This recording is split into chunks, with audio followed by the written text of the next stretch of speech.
Welcome back to LH Media. Today we speak to Vanessa Nelson, who is a gender-based violence activist and so much more. Let's listen to Vanessa's story. So yes, I was born and bred in Heideveld.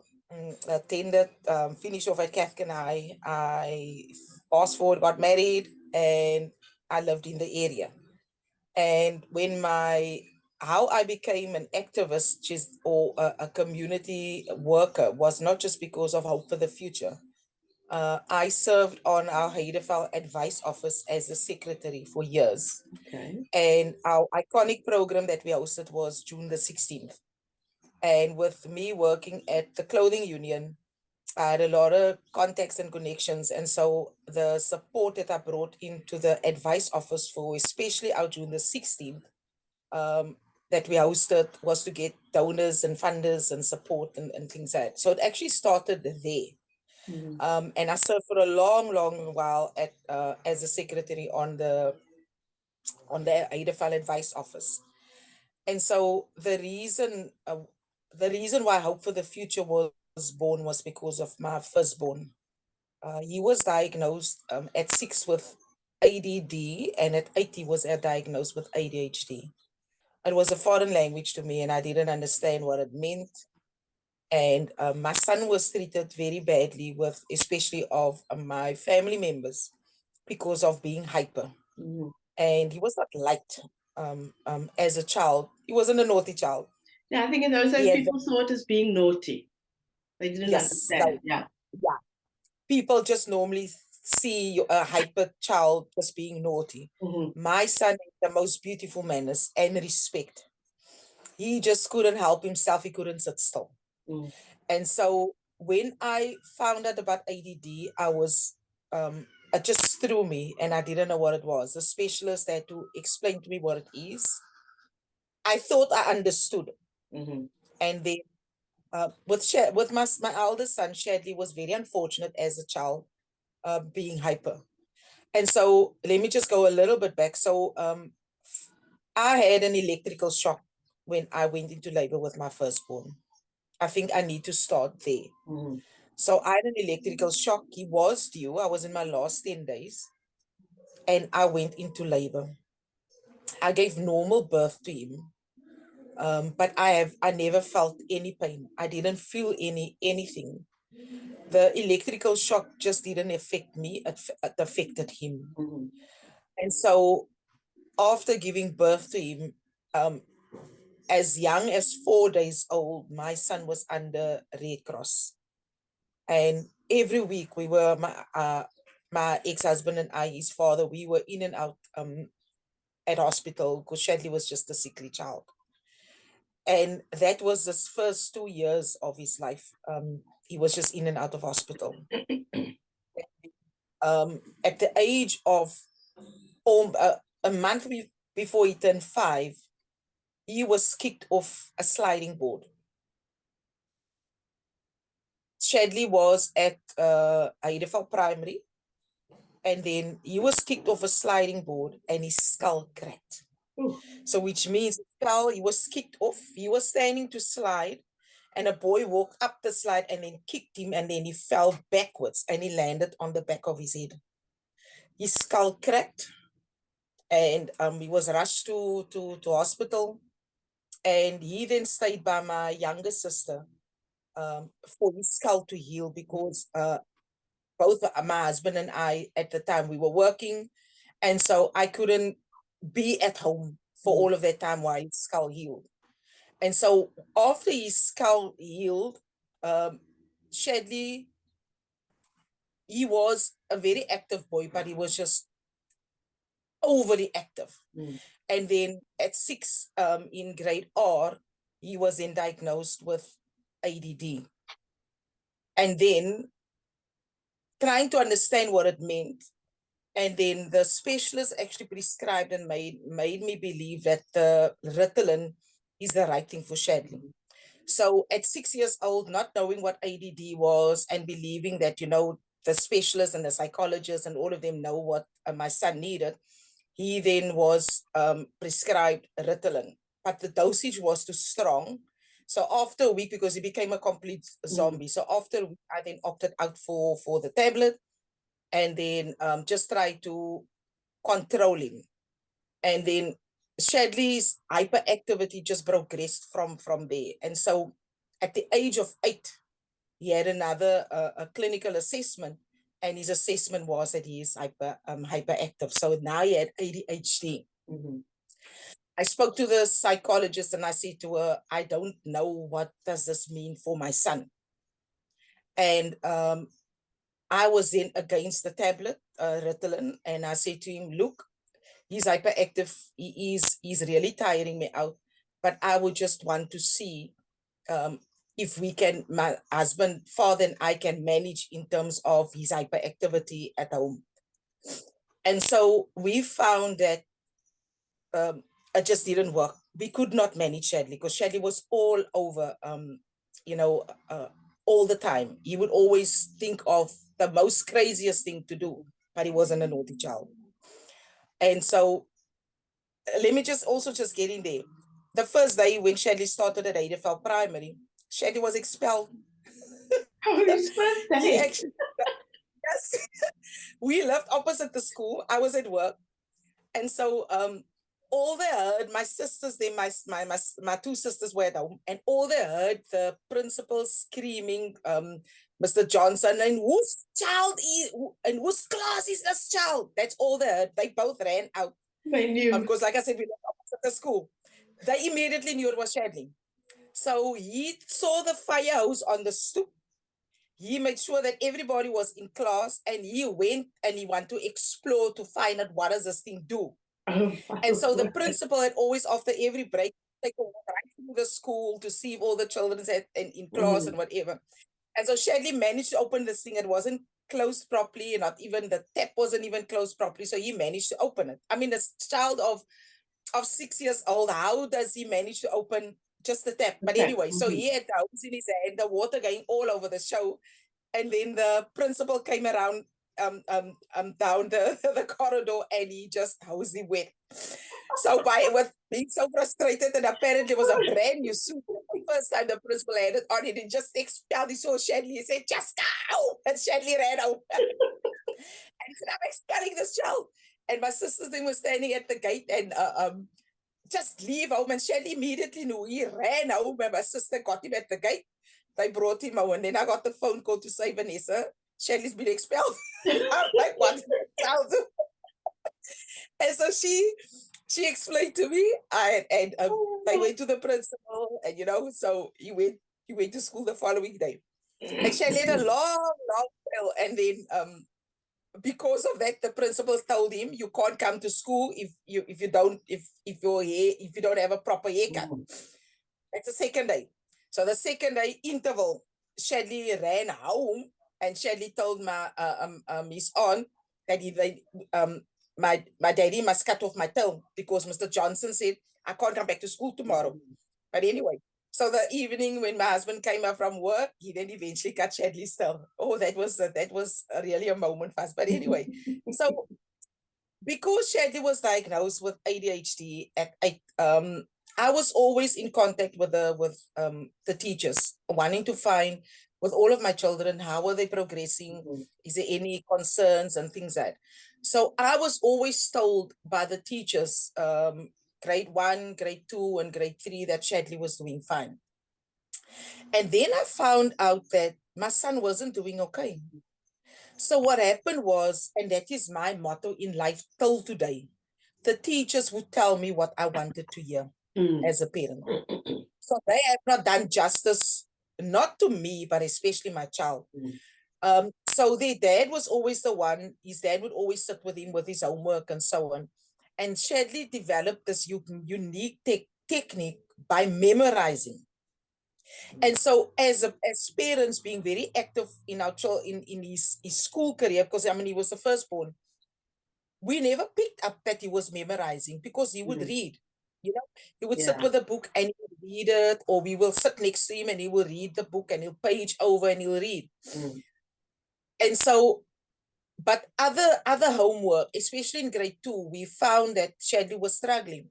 So what we did back then, you know, this grasshopper shoe boxes. Yeah. We used to cut the words out, write it in a black cookie, the words, you know, his vowels and all of that, and paste it on the wall, and taught him like that. And so if he needed to say a word or a vowel, and then we would say it, and he had to choose and then paste it on the wall, right?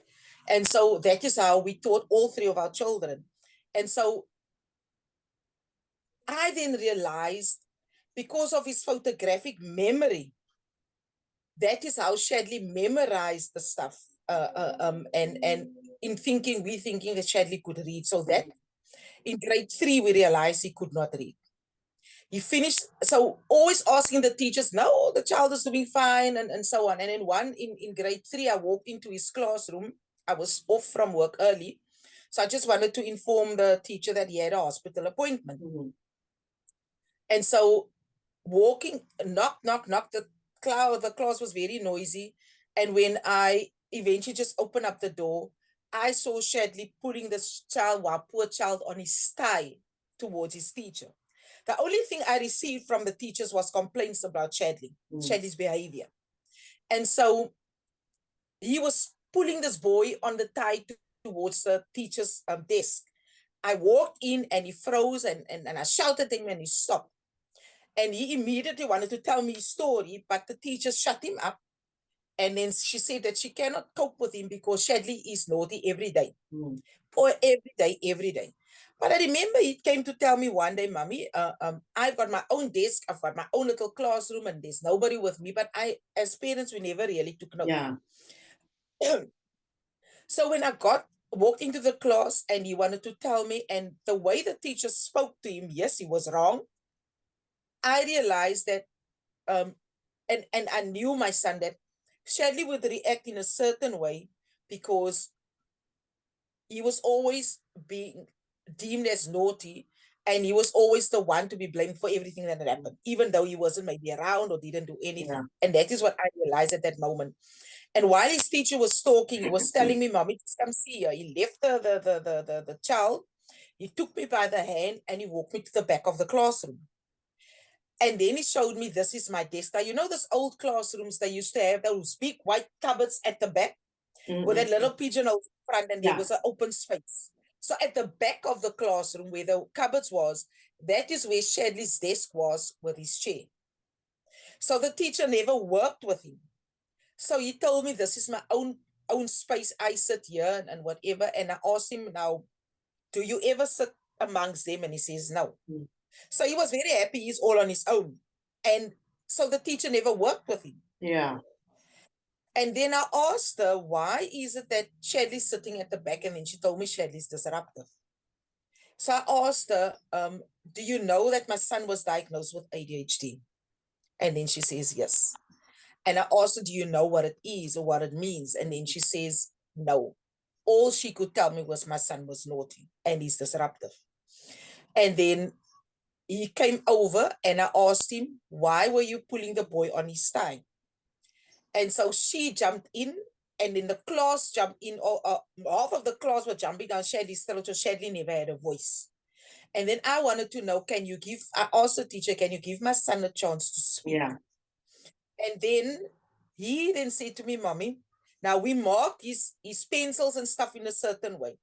So he said to me, Mommy, I was sitting at the desk here that day, that day, he was part of the class because of the activity that they were doing. So the boy opposite him took his ruler, took his pencils, and took his cookies and whatever.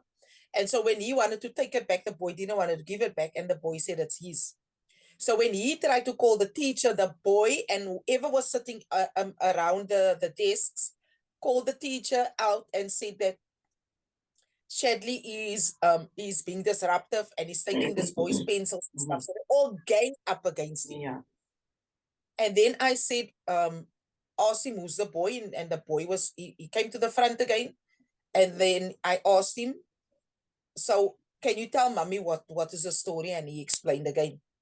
And then I said to the boy, can you please go fetch your cookies and your pencil crayons and your ruler? So he fetched it out of his bag, and it was all Shadley stuff. And then he told me that it's every day, it's the same thing. say the one smacks the other one or kicks the other one, or they fight, whatever. And then when the boy starts crying, even the boy that was beaten up by another boy, they would all say it's him. And then I realized that if he is being treated like that because of him being ADHD, then my son needs more support than just the support that we now giving as parents. And then I phoned psychologists and psychiatrists as far as Johannesburg. At the time of my work, I was able just to call anywhere around the country for help. And then one psychiatrist from Johannesburg, Dr. Schmidt, and then he said to me, when I spoke to him, explained to me about what is ADD and what is ADHD, and he faxed me information on learning how to understand the child who's got ADHD and coping mechanisms and so on. So at the Red Cross, I was told my son is not allowed to eat this and that and whatever. So we made sure as parents that all of the things that Shadley is not supposed to eat, he never had. Like chocolate is the worst thing for a child that suffers with ADHD. Coffee and Coke and all of those things. So those sugary things we just kept away. And my son turned 30. He does not drink coffee. He does not even drink tea. He does not drink Coke. So those things, and he does not eat chocolate. So those are the things that we as parents need to manage him in terms of his intake, his diet. But I then had to understand more how my son's brain worked. And so I wasn't explained and to understand how his brain worked. But I promise you it wasn't easy for me as a mother, because it was difficult. My child is normal in every other way, but it was just difficult raising him. And a lot of times that I actually broke down and cried because his concentration was 4 seconds. And so it was for me to really understand. I thought God punished me for giving me a child like that. And so I then decided to do a course in how to understand and facilitate my own child as that's suffering with ADHD. And so for all of the time that he was at school, I then knew my child has got a special need. So he went to grade 4. He was even further ostracized by his teacher and was just deemed as being naughty and so on. I then decided to get my son out of that school because I then realized the teachers, including the curriculum, does not fit him. I did some research. I found Vista Nova Primary.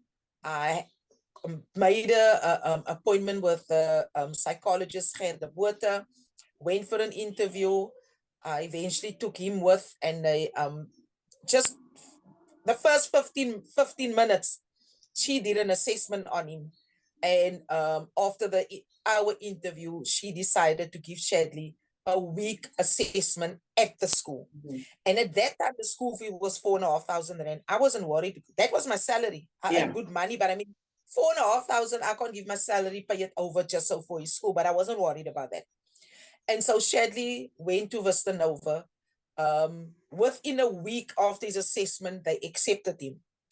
He was 6 weeks out of Heideveld Primary. I removed him without their permission. They never missed him. The teacher never reported him absent. Nobody asked where he was, and we lived opposite the school. And so 6 weeks later, when they did an inquiry, when the secretary phoned, I said, my son is no longer at Heideveld Primary. He's attending Vista Nova High. And that is when I realized that if he is but one child, which is my child, and I want the best of education for my child, how many other parents are settling with the same thing? And as, like I said, in our society, having heard about ADD and ADHD was a foreign language. And that is when I decided to start just trying to understand and supporting my son. And then other parents came along that had similar challenges. And so in 2006, I founded Hope for the Future because I had a lot of hope for my child. And that is when I the hope for the future stems from is to support children with learning disabilities. I know the Department of Education deems it as intellectual disabilities. I just call it learning disabilities. And that is where Hope for the Future was born, because of him.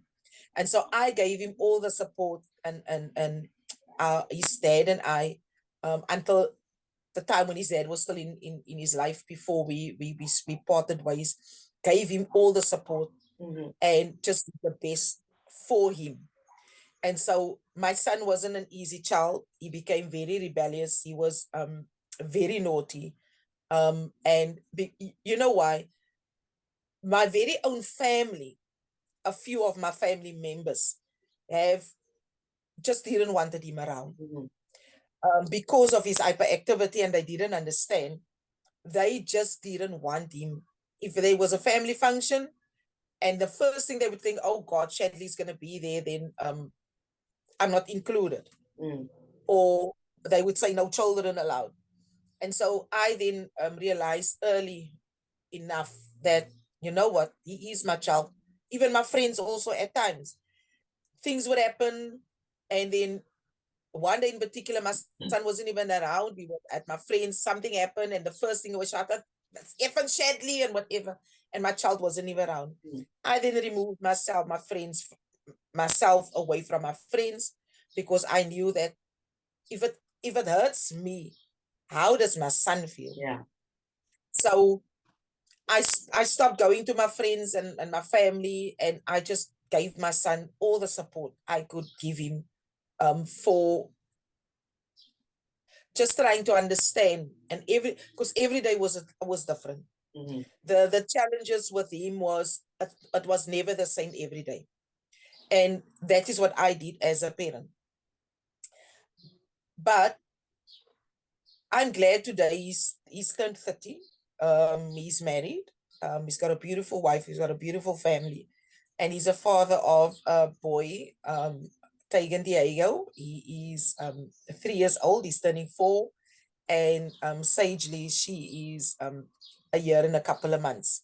So, and he is a optic fiber technician, and he does data. Yeah, so giving him all the support where he is today in his life, I'm actually very proud of him. And like I said, he wasn't, even as he grew older, I always tell my children to choose their friends. And Shadley would always choose the wrong friends because of how he was treated. Yeah. And so children go and associate themselves where they feel they belong. So that was another struggle with him, because he went there where he belonged. And where he thought he belonged was boys that was, always catching on nonsense and whatever. And that was like a second phase of Shadley when he turned into his teens. And so when he turned 18, I remember one day I told him, when he finished school, I said to him, you know what? I lie awake late at night waiting for you to come home. And then he said to me at 18, he told me, Mommy, I'm 18 years old. You taught me how to pray. And you always pray for us when we go on the road. So when I'm out and I'm not at home, please just know that I am a praying child. I do pray and ask God to protect me when I'm out there. So Mommy can go sleep, because I'm responsible for myself, because I need to pray for myself. And as much as Mommy pray, I do pray.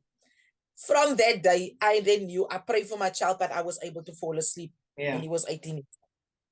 So Hope for the Future was founded in 2006 and then registered in 2013. And the gender-based violence in the time when I was going through all of this with Shadley, I had my ex-husband was the best husband, best father, man, and everything that a woman would want in a husband, as in a father. And after 9 years of marriage, he made a decision, and he chose drugs over us. And he became violent, physically. And my life as a woman, being loved by this man. He gave me unconditional love, and our children became a complete monster. And so he turned into an aggressive, abusive, physical abusive, and verbal abusive man. And always, when he used to come home and he couldn't get his way, money or whatever, for drugs, our life, as we knew for 9 years, for me and my son and my daughter, became a living nightmare. And as he was fighting with me and beating me up, and I fought back, I had, because I served on the Hedefile Advice Office, we had the first CPF that was formed in Hedefile. The executive was part of that CPF. And so they were always my distress call. I would always say my 911 call. And so Mr. Sharp and Mr. April was always at my beck and call when I needed them. And I never realized how when my husband then became physical, I didn't know it was the drugs, because imagine having had being married to somebody for 9 years that never abused you. Yeah. And now all of a sudden, after 9 years, he became physical. I think that was the most emotional and stressful time of my life, because I did not understand. I had no way of knowing that he was on drugs. Yeah.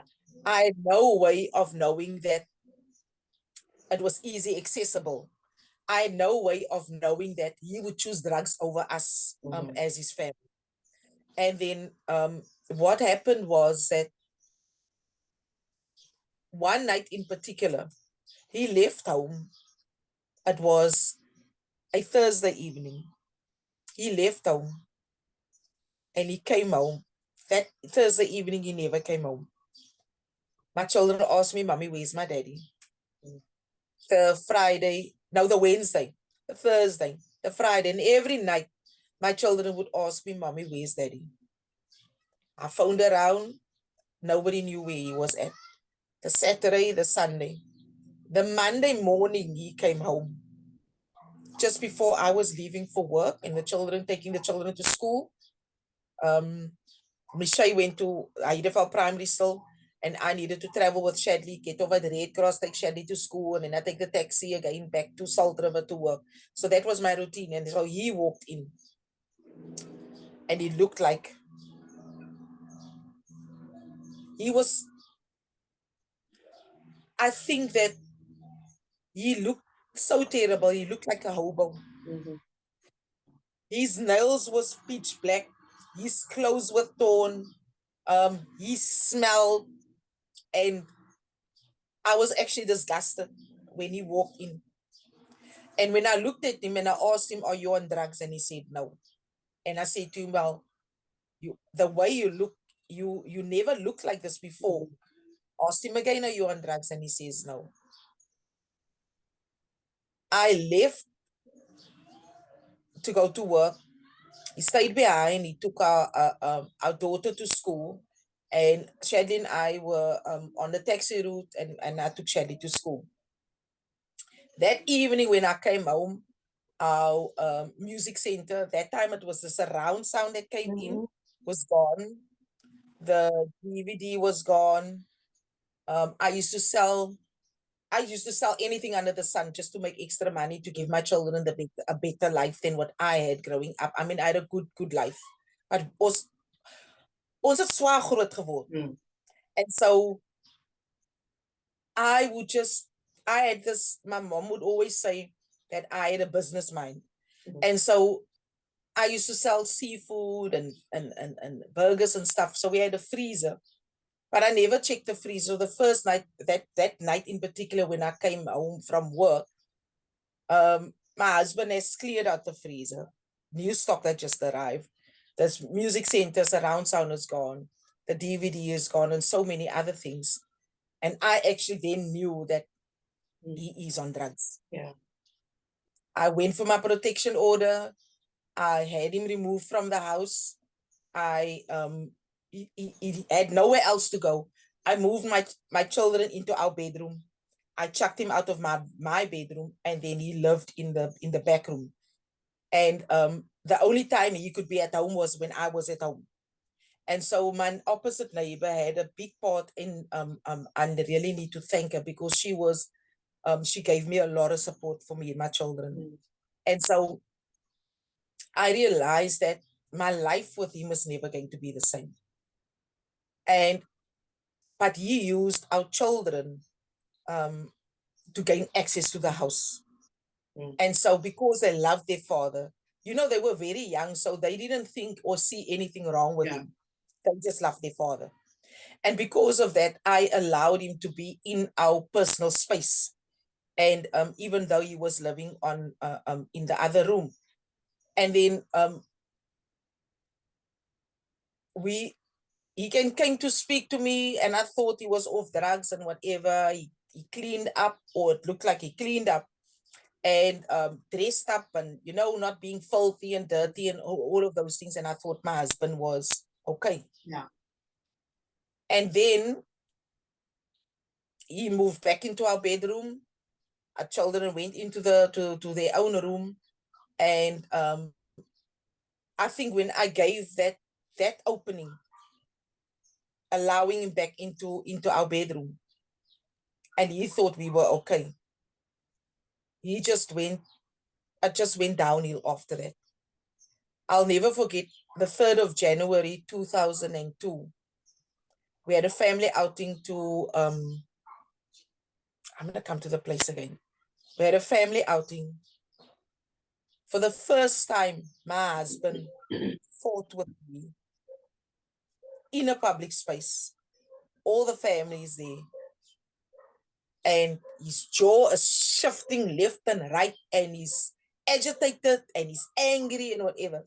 So I then realized this man has gone back on drugs, because he used to forever leave the bride, then he's gone to toilet. He went to do his drugs in the toilet and come back. That day, I realized Harmony Park, there's a place. That day, I realized that I cannot go on with this life. We came home that night. He fought in the bus with me. He fought all over with me up until we got home. And we got off at the Catholic Community Center. My brother told him, he must go home. I didn't want to send the children. He took the children, my son and daughter. He came home. I went to my brother. I sat there drinking all night long, and I cried. I cried whole evening till the morning. I cried. I think I cried myself completely out that night. The Sunday morning, I got up. I said to my brother, I'm going home. And I went home. That 4th of January, I gave up drinking and I gave up smoking. Immediately, I came home. I said to him that this life and whatever happened yesterday, I'm not going to allow to continue. Because our children have seen how violent he was, and we cannot continue with this. I then gave him an ultimatum to leave. I chucked him out of my bedroom again. I told him to leave. I'm going to then get my protection order, and I will use my protection order to my advantage. And so when I got my protection order, I made sure that I will use it to my advantage. So he was removed by force, and he left. And so after him being out of the house, I found out that was in January. In April, I found that I was pregnant. I won't forget, on my dad's birthday, the 9th of April, I found that I was pregnant. I chunked. I cried. I was angry because I didn't, and this is 8 years after my baby, my daughter, I didn't want another child. And so I then gave my husband another child, because I was then afraid what society is going to think of me having a child with my husband, and I'm not with him. Yeah. And I didn't want my children to grow up with a dad.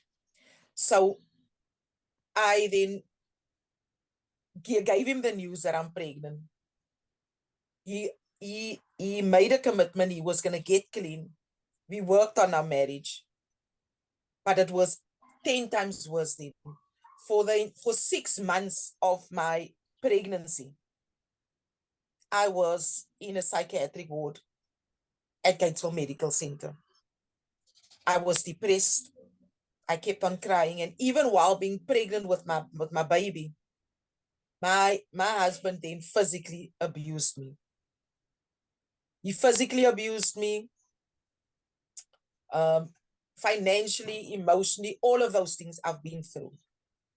And after my baby was born, I then decided I'm going to file for the divorce. And so when I filed for my divorce, before I gave birth to my baby, he made a commitment again. He was going to change. Mm-hmm. And obviously that never happened. And I just kept on falling for and believing the commitment that he made to me and our children. So Montal was born in 2002. And in his first year, his father used to sit with his friends and drink with his friends in the house when I was at work. He's always fought with me. I used to go to work with blue eyes and my whole body being knocked out. Well, it sounds like you've had a hectic life, woman. And you're still standing. You're still standing. Yes. And that is why, because of my ex-husband nearly killed me one evening. Monta was about 8 months old when he fought with me, and he tripped me and I fell into it was happening in our kitchen, and then he physically sat on top of me, and then he took my head. As he sat on top of me, he took my head with both of his hands, and he knocked my head on the kitchen floor. I lost count by 9. When it was 9, I was counting in my mind. Mm-hmm. I don't know what happened after that. I'm not sure how long I was out.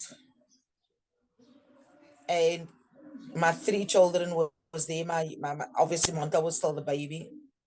And so when I came to, I could not feel anything. I couldn't feel my hands. I couldn't feel my feet. I couldn't move. I just stayed at the ceiling. And the only thing I knew that day was lying there. I prayed I needed to get out because my husband is going to kill me. Yeah. And he was so far along with the drugs. I'm not even sure if he drugged in the house because he just flipped. He was fine and then eventually just flipped. Mm-hmm. And so lying there on the kitchen floor, not being able to move, I could not think of my children. I was worried about them. I knew that he wouldn't harm them. I was more afraid of myself and what's going to happen to me. And so I lied there. Like I said, I don't know for how long. And eventually, the feeling in my feet came back and in my hands. And gradually, as the feeling came back, I heard in the distance, I could hear my children crying. And not my eldest son, but my daughter and my baby. And so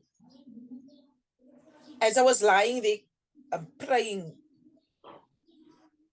and as my feeling in my legs and my hands came to, I could not stand up. Mm-hmm. I couldn't sit. I only had strength in my hands, and I then slithered like a snake to our bedroom. I got to the bed, to the room, and then I sat against my bed. My son, my eldest son, put my baby in my lap in order for him to feed because I was breastfeeding. I didn't have the strength to express any milk. And I knew that with the trauma that I've just experienced, it's going to affect him. And so I breastfed him. He was fine. My son took him and his sister and he placed them on the bed because I moved the single bed into our room after I chucked it further out. So we put him on the bed, and he was and Monta was a sweet child. That child never really cried. He just and he was full and fed and chained, whatever. He would just fall asleep. And so Monta fell asleep, and Shady put Michelle down, and then they eventually the two of them fell asleep. And so all I knew was that I needed to get out. And so the only thing that I played in my mind was my escape plan. As I was lying on the kitchen floor, I was busy thinking of my escape plan. And I was sitting in the bedroom, all I thought of getting out, and I needed to get out. So eventually my feeling in my legs and everything came to, and my husband raped me that night in front of my children at knife point. He put me on the bed, and with shaking the knife so against his body, he was going like that and whatever. And then he raped me. I still knew then I can't stay there. I needed to get out. I got up. I acted as if everything was okay. I went to the toilet. I cleaned myself. And I just needed to act as everything was okay and as if I was okay. I went to the back door. I made sure everything is locked at the back. While he was up and down in the house, and he was, I told him he must just look at see if the children was okay. And eventually I went to the front door, unlocked the front door, and I'm up and down in the house. And then while he was busy with the children, I then managed to get the lock off on the gate, the burglar bar gate. And so I was all over the show, just trying to escape. The minute he went to the toilet, I assume he probably went to go and drug because he locked the toilet door. When he locked the toilet door, I kissed my babies goodnight and I ran. I locked up and I ran to a friend's house. And she then called my one of my brothers, and his sister-in-law came along, and I was a nervous wreck. And my friend's house, where I ran to, her sons and brothers or whatever wanted to go to the house to go and beat up my husband. And I said to them, just leave it. The children is there. My brother took me to hospital. I was again admitted in a psychiatric ward. All I did was cry. There was nothing I do. And in all of that I was going through, I was not able all the time to go to work because I was beaten up. My face was blue and whatever. I would come up with excuses, and I nearly lost my job. And so being admitted in a psychiatric ward for depression and all of those things, I never wanted to take any medication because the doctor said to me that you needed medication. And I told her I don't want medication. I want to heal on my own. But I was broken. I did not have a mother anymore. My mother died at a very tender age of 54, and my mom was gone years already before then. I wasn't in contact with my sisters. So my family weren't aware of what I was going through. The only person that knew was my opposite neighbor. And so Louise were always there when I wasn't at home, to be there for my children and so on. And so when I was in hospital, I was so angry. I was very, very angry. And I just could not stop crying. And I had a very good psychiatrist, Dr. Chetty. I will never forget that woman. And I was wielding every day to go and see her. I would cry my heart out and I would like, Asta, why are you bringing me here? You have no use to me. And I would just cry. They take me back to the ward. I would come back. Weeks in and weeks out, I was just there, crying. And then one day, when I was all cried out, when I was wheeled into her office to have my session, and there was one question that she asked me. And that question was, what is it that you want? And I didn't understand. And I'm like, I want to be happy. I want to have a happy family. I want me and my husband and my children to be together. I want my children to be this and whatever. And she said, wheel me back. And for weeks on end, I was going to her and she asked the same question. No other question. What is it that you want? And I was frustrated because I asked her, I'm sitting here by you every day for an whole hour, every day. All you ask me is, what is it that you want? But all the answers that I'm giving you is wrong. And that one night in particular, while I was lying in, and I was alone in a room, being depressed and all, and one night, as I was praying, I asked myself that question, what is it that I want? Because I was only considering my children. Yeah. When I realized, I was saying I want my husband to be, we want to be a family, whatever, and I made the realization that I don't want him in my life with my children. But I wanted to do everything for my children. And that night I realized that I cannot want to have anything and ask for anything because I am of no use to them and to myself. So the first thing I did in that very moment, I forgave myself because I was angry with God. I was ranting and raving against God. I was angry. I told him, why would you give me such a life? Why would you give me a husband that and all of that? And then I forgave myself. And after I forgave myself, I prayed and I forgave my husband. And then I could answer, what is it that I want? And what I wanted wasn't this life. Yeah. And what I wanted after my baby was born, a child that wasn't planned, I then decided that everything I wanted was because of them, but I am of no use to them if I can't put myself first. Yeah. And what is it that I wanted? Yeah. And what I wanted was to be happy with my children. And I realized that happiness does not come from a man.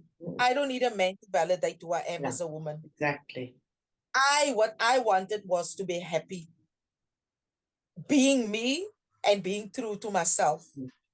And I found my self-love again. And so I then decided to put me first. I wanted to be happy. I want a life without having to go through all of this abuse and the drugs and then all of that. And so I then decided that I'm going to put myself first. And so I filed for my divorce. It wasn't easy. After 11, now it was 11 years. It wasn't easy. And I could not think of my children or anyone else. I could only think of me. Yeah. And so I was able to follow through. And so I divorced my husband. A man that I thought I would spend the rest of my life with. A man who was a man of any woman's dream to have a husband like that. He helped with the children, with the house chores, with the cooking, the cleaning, the washing, and the homework, everything. But he made a decision and he chose and his choice was drugs. And so we as a family didn't matter. Yeah. Not even having another baby, it didn't matter. So that is a decision that he took, and that he needed to live with that choice. Yeah. And I then, in my mind, I already knew that I'm going to become a gender-based violence activist in 2002. My son turned 2. And so in that time, I was able to, when I would see women breaking down or wherever, or a husband beat up, a boyfriend beat up his girlfriend, whatever, I was able to just, talk them through it. Yeah. And I actually never realized at that point in time that I was a gender-based violence activist. I didn't realize it. And so I never looked back where that was concerned. However, I met my current husband. I left my ex-husband because he became very violent and I was nearly killed. And my current husband also abused me. And I have suffered more than what I suffered, besides my ex-husband nearly killing me, than what I've been through with my current husband. And in 2000, we were going through a lot. I left him a couple of times. He became physical, verbal, financially abusive, all of those things. And the difference I would tell people is that I loved my ex-husband, but I fell in love with my husband. And there's a big difference. I fell in love. And when I think of the abusive person he was, I remember, I then went back in time.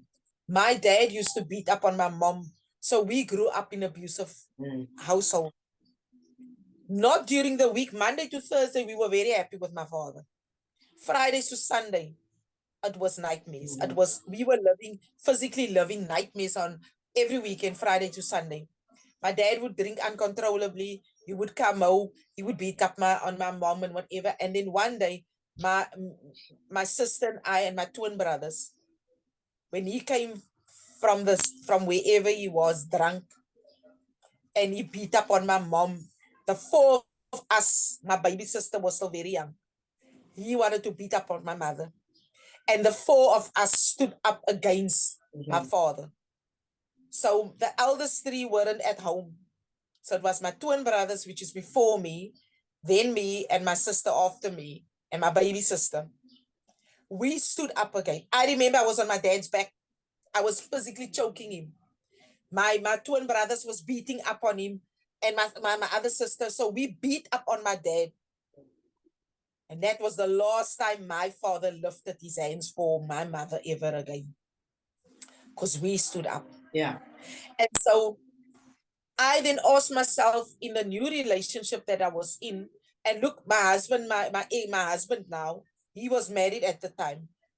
When we got together, both of us were still married. I was busy with my divorce, and so was he.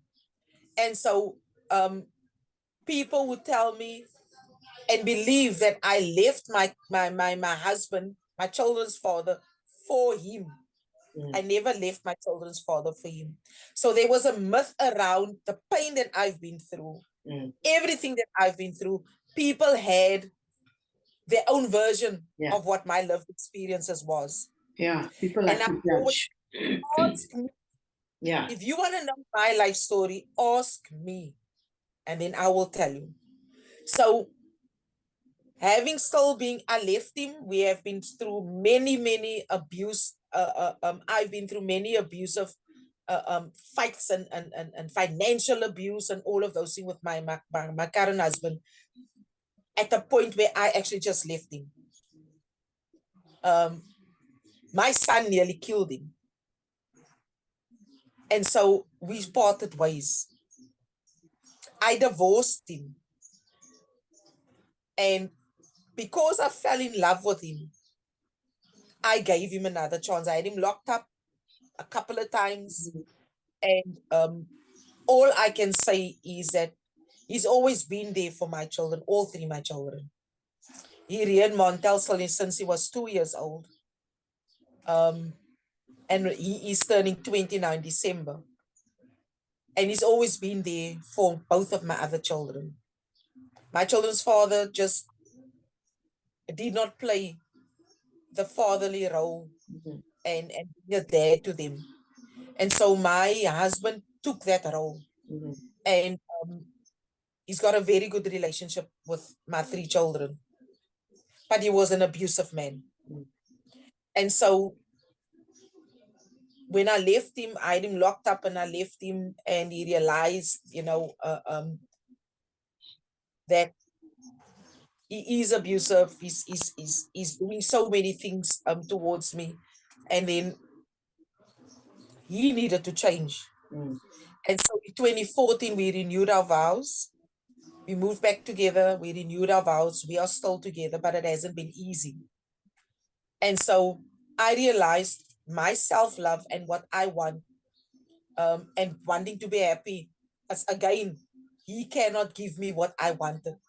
And so I needed to come up with alternative ways for him to understand where I'm at, what I wanted, and how I want my marriage to be. But I am up until today still living my life the way I want. If I want to go out, I don't need his permission. I don't ask permission. If I feel like I'm wanting to go spend a weekend by a friend, if I'm wanting to go away for a week, whatever I do, I am my own person. He had to realize and learn and accept this is who I am as a woman. And so in 2016, so I'm a poet as well. So my poems has always been about my pain. When I was much younger, I would write just poems in general. But in my older life, after being married, my poems is all about the pain that I've been through. I actually stopped writing. I never put pen to paper in writing a poem. But I was able to write my lived experiences and my pain. It would reflect in my poems. So I've got poems that I wrote in 2010, 2012, and so on. And in 2016, I decided to put my story of what I've been going through with my current husband on Facebook. Because I cannot be a voice whereby I'm silent. Yeah. So being a gender-based violence activist and in running facilitations and support programs and all of those things is that I needed to share my story. And so since 2016, I have been sharing my story. I've got a twofold story with my ex-husband and my current husband. And so when my story on Facebook went viral in 2016, and you know what? Woman has got this pull me down syndrome. Yeah, very much. And so this woman, instead of reading my story, because she worked with him, went to him and told him of how can I put this out on Facebook and how can I be dragging him down. And so every other woman that worked with him had their view as like, he's such a nice guy. Yeah. And I'm like, you don't live in my home. Yeah. You don't live in my bedroom. You don't know what I go through. Walk a mile in my shoes, and then you come and tell me again, if this man that you speak of, that is so charming and whatever, it's the same guy that you speak of. And so when I realized that this pull me down syndrome, I never really experienced, but I've experienced it since 2016. After sharing my story, women in particular that had a problem with my story. The men that read my story were not abusive, would found empathy in that story of mine. But men that was abusive had a problem with it. But the woman more so than and so I've received so many messages of disgust for sharing my story on Facebook. And I then realized, well, it's not about them. Yeah, it's your story. It's my story. And so when I share my story, whether you believe it or not, it's got nothing to do with you. But my story made me become a gender-based violence activist. And my lived experiences has helped so many other women standing up for themselves. And so I claimed back my control, because as women, we give control away freely. Yeah. And so I claimed back my self-love, my control, and all of who I am as a woman. And the one thing that I don't do is that I don't compromise my value, and I don't compromise my principles in terms of who I am and what I stand for as a woman. And so being now a full-blown gender-based violence activist, we've had a lot of success stories where women have come out under the banner of Hope for the Future, have come out and shared their stories, and are now no longer victims. They became victims. We became survivors. We're no longer survivors. We are now champions, and we are champions standing against gender-based violence, and champions because we are, that is who we are. And so that is one of the big programs that we run under Hope for the Future. The first one was the children with learning disabilities, because of my son. Gender-based violence because I'm a champion thereof, and all of the other programs that unfolded. So we've got 16 programs. Wow. And so Hope for the Future, all the programs that we run, it was visions that God gave in my sleep. The one in particular with my son is what God gave in my sleep, and he already told me this is what you're supposed to do back then. But the the support for children with learning disabilities, this program now only this year evolved, whereby the Human Rights Commission has identified and acknowledged there is a gap between the current curriculum and the children who suffers with learning disabilities, and that there is not a curriculum. The curriculum doesn't fit their needs. So that's a big fight that we've been fighting for so many years, and that finally the Human Rights Commission is fighting on our behalf. Gender-based violence is one of the things that's not being recognized in our community, in our society. Is one of the things that's being recognized because Hope for the Future works as far as Blikkiesdorp. Yeah. And so the champions, in one champion in particular in Blikkiesdorp, I'm very, very proud of Monique. And in terms of where she was and where she's at. And so our work as Hope for the Future for those two programs has reached just not Aidefeld. It's out of the area, it's in Mitchells Plain and Bontiville and so on. And then the feeding scheme stems from 2006. It started off where I used to sell candy, the dummies and the colorful candies. We were the first to start selling it at the carnivals. And so Christmas time, I was the one in Cathkin Road in Aidefeld. Christmas time, the children would come and get their candies. That was their Christmas gifts. And then it was the feeding scheme that evolved from there. And like I said, all the other programs, but there's visions that God has given me in my sleep. And so our 16 programs we run without funding. They call me anti-klop an, so a klop an. We have our pensioners open market that has just evolved, and all other programs. And so we find that people come to us because of what we stand for. And integrity is one of the things that we are, who we are as an organization. And our motto is to educate, eradicate, and eliminate. And so the substance abuse is also because of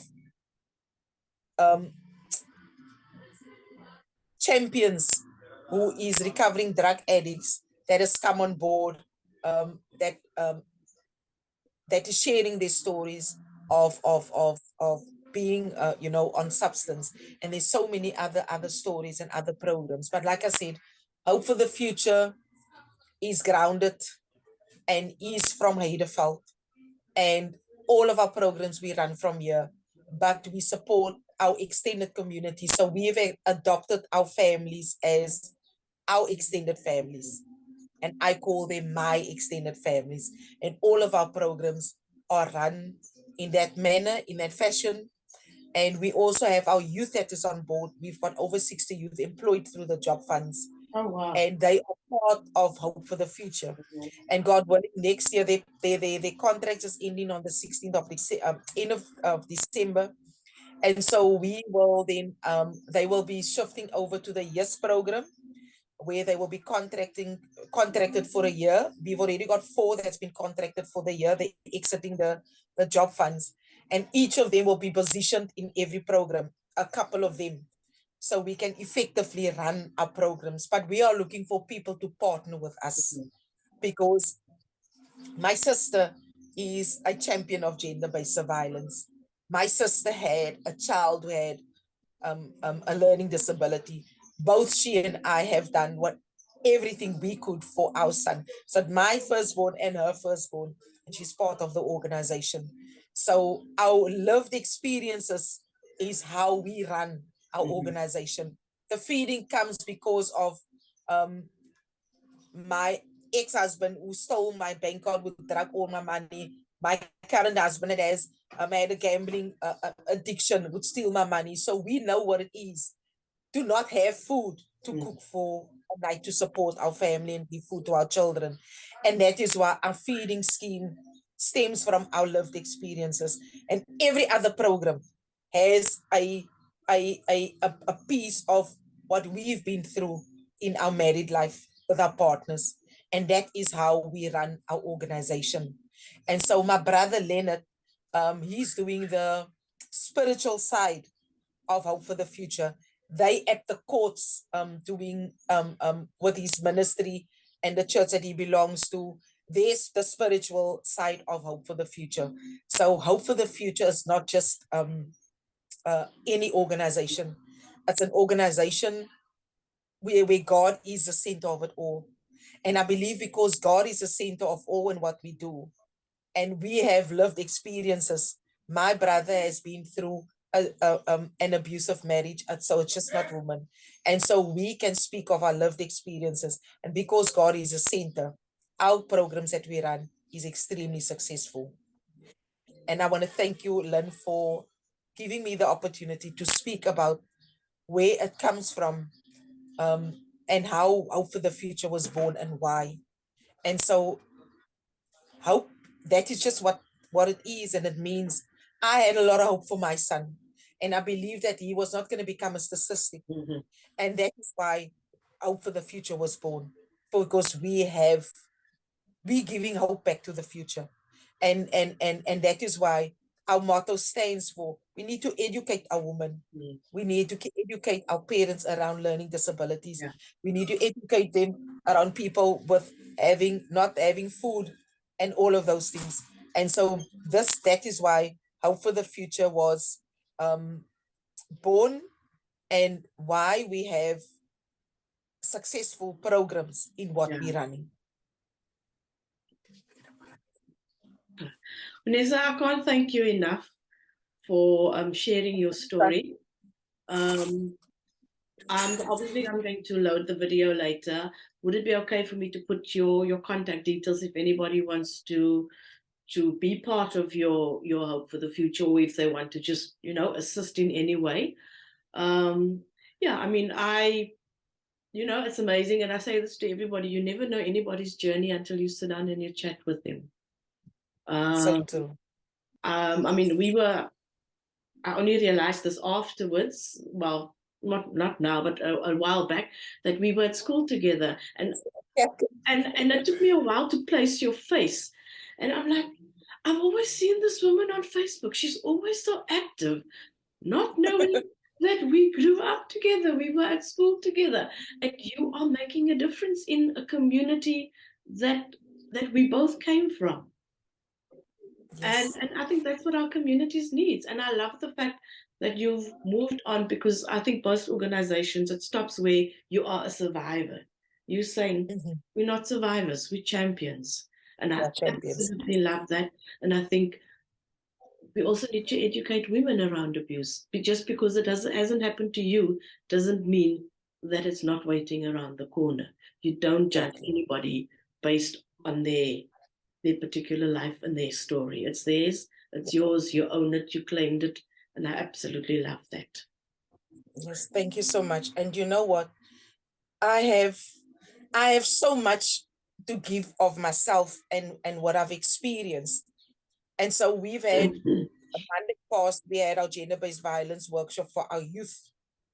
And so we found that so many of them, and there is about 2 of them that's over 30, but all of them is from 18, 19 up to 28, 29.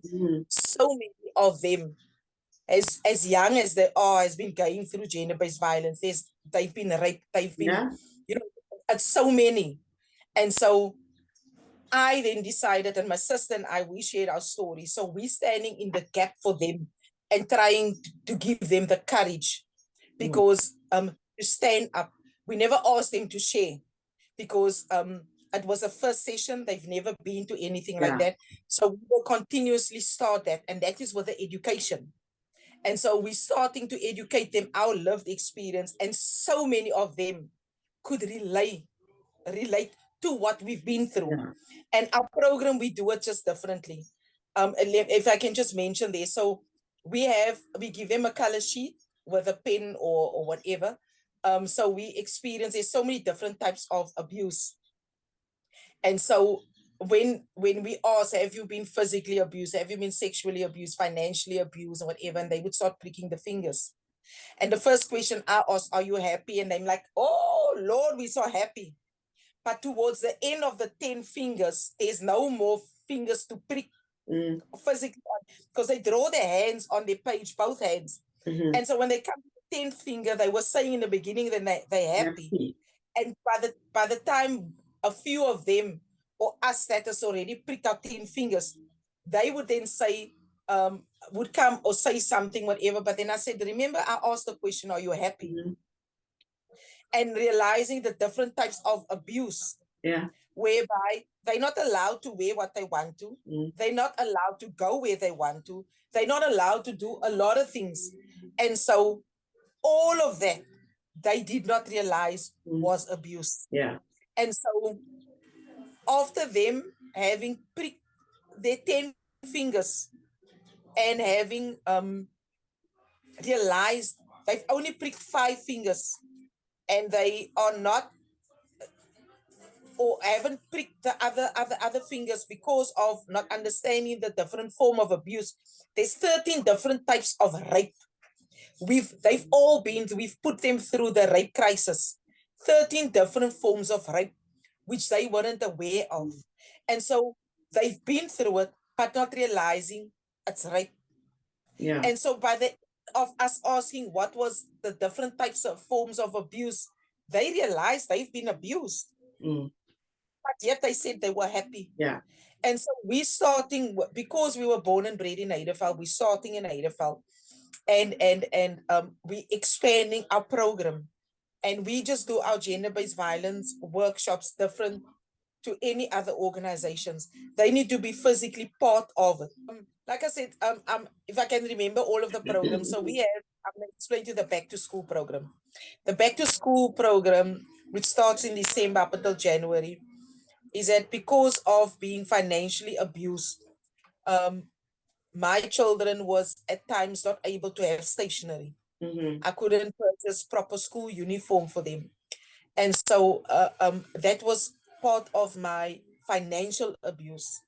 And hence the reason we've got the back to school program, which is adopt a child. If you are able to adopt a child with purchasing stationery and keeping the child from head to toe with school uniform and maybe even school fees for the year, we're looking on people, individuals, companies, organizations to partner with us. That is adopt a child, our back to school. Yet again, it's my sister and I's lived experiences. Yeah. Our children went to school with broken shoes, broken clothing, and all of that, not even having stationery.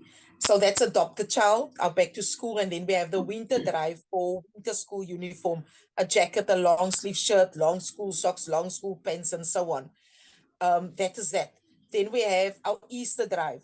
The Easter drive is so many Easters. I wasn't able to make pickle fish for my children, but not even buying them an Easter egg. And so our Easter campaign is also just that, to whereby we make pickle fish and we give out hot cross buns and we give out an Easter egg or marshmallows to children whose parents is not able to afford that. We have our youth program, which is June the 16th. We celebrated differently. This year we opted to youth GBV, Okay. and we will be celebrating that on an annual year in supporting our youth that is going through gender-based violence, because it's June the 16th, it's Youth Day. Then our Nelson Mandela Day is whereby we had this year, we had the disabled sports day that we had. In the previous years we used to celebrate education, whereby on Nelson Mandela Madiba Day, we don't just commit 67 minutes. We are saying that we want children to believe in education. And what Nelson Mandela stood for is education is the most powerful weapon you can use to change the world. And so that is our June the 16th. And then we end off, we've got a feeding scheme that runs through the year. We end off on the 16th of December, whereby we have our annual Christmas lunch. So this year will be our 6th annual Christmas lunch, or was it 7th one, whereby we have Father Christmas, we close the road up. We have they stand during the year, they come and stand at the feeding scheme. When we end off, we sit them down, we decorate the table, we put up the Christmas tree, we give them not a meal that they come and get at the feeding scheme, bright chops, and that's a Kentucky chicken and so on, with lovely salad and dessert with a Christmas gift. Every child that comes to the feeding scheme get a Christmas gift. That is how we end off the year. And so we have donate blood by saving lives, giving hope for the future. And that is another program. We had to partner in last year already with Western Province Blood Services, but obviously because of COVID, that didn't take. The one in the new year, we're going to plan Beyond the Blaze. Beyond the Blaze is for fire victims whose homes is burned down. I've not experienced something like that, nor my sister, but we have relatives and we have friends and acquaintances that has gone through that. So Beyond the Blaze is we're looking for old furniture, bedding, blankets, and those type of things for our Beyond the Blaze program. Our GBV runs right through the year. We have our pampering sessions, whereby women that goes through abusive relationship, especially financial abuse, they're not even able to buy them pads, a roll-on option. So our pampering sessions is whereby we give, like for our youth, we were able to give Revlon lotion and deodorant spray, a roll-on, a bracelet, the hair beads, and whatever else. And we buy special gift bags that you would buy for a loved one for Valentine's Day or a Christmas gift. We buy this unique bags. We make them feel special because that is what they are. And then there's so many programs that we have. We're just looking for people to partner with us. One thing we are looking for is somebody to assist us with our website and with our banners. I can do that. Wow. No problem. No problem. We will chat. I'm happy to do that for you. Oh, amazing. And I'm going to see, we're going to put a call out there to see what people can assist you with, because I think what you are doing is amazing. Yeah. Oh, then it's our matric breakfast. Our matric breakfast. Yes. Our matric breakfast we're going to start in 2020. So my youngest child was in matric in 2020. He passed brilliantly in the first term, and then it was lockdown. And so obviously it didn't happen. We never, as a family, decided not to send him back to school because he attended Mondale in Mitchells Plain, and he traveled with public transport. And the taxis never operated in the beginning of lockdown with following all protocols. And we just decided it was too much of a risk. So he finished matric last year. However, the reason I was going to do it for him, and then he like Montel said, Mommy, I'm attending school in Mondale, in Mitchells Plain and Mondale. You are working, Hope for the Future is in Heideveld, based in Heideveld, and yet we lived in Portland back then. Why don't I have it at the schools here? Because we have two high schools, which is Heideveld and Cathkin. And so I then kicked off last year at Heideveld High, our first matric breakfast run. And we will continue with it. It will be an annual event every year. So we at Cathkin, our school that we attended. Yeah. It's been amazing.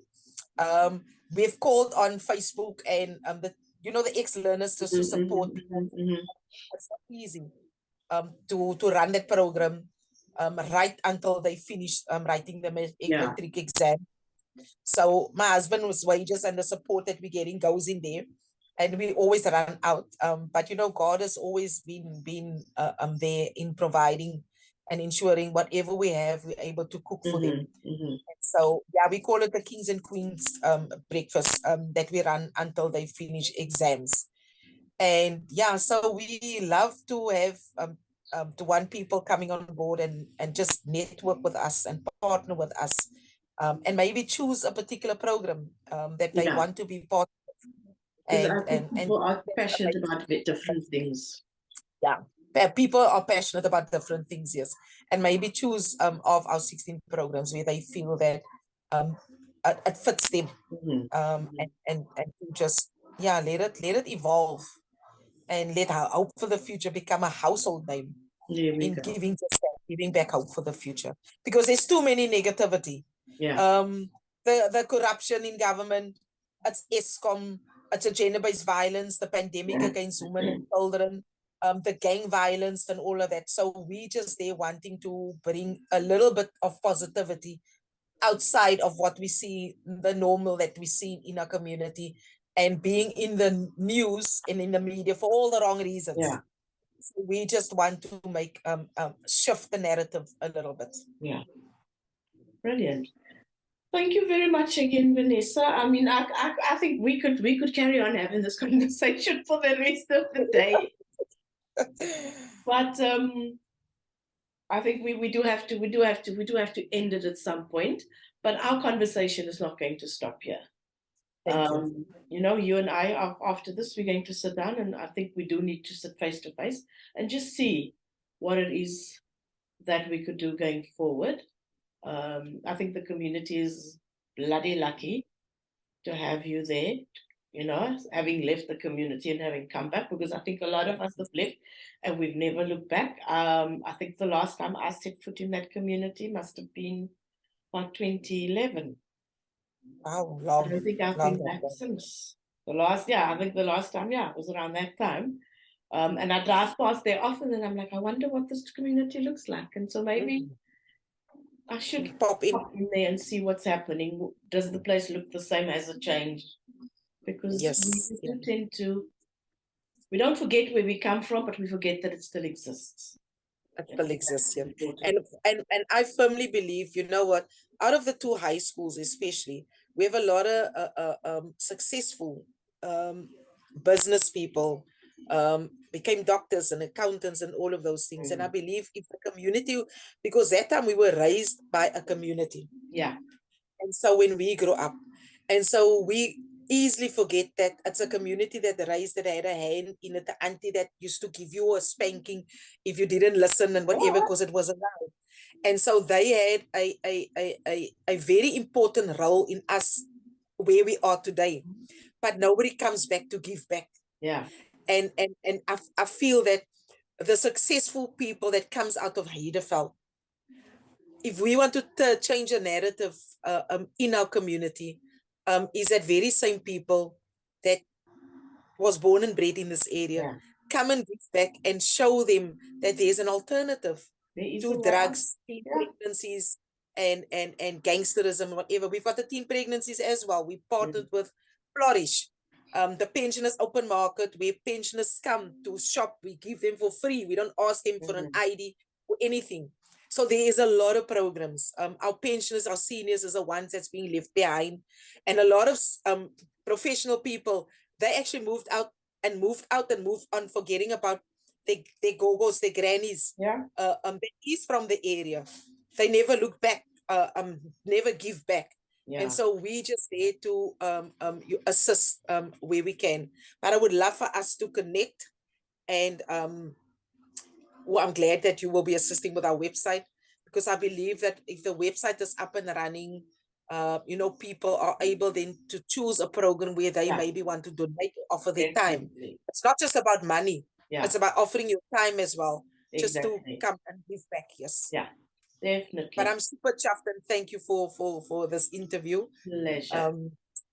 And I really do appreciate it. No, thank you very much. It took us a while to get it done, but we got it done. Yes. And I'm happy. And I'm looking forward to sitting down with you over a cup of coffee and just chatting. Yes, so true. Thank you so very much. Then have a blessed Sunday further. You too. Thank you, Vanessa. Bye. Bye.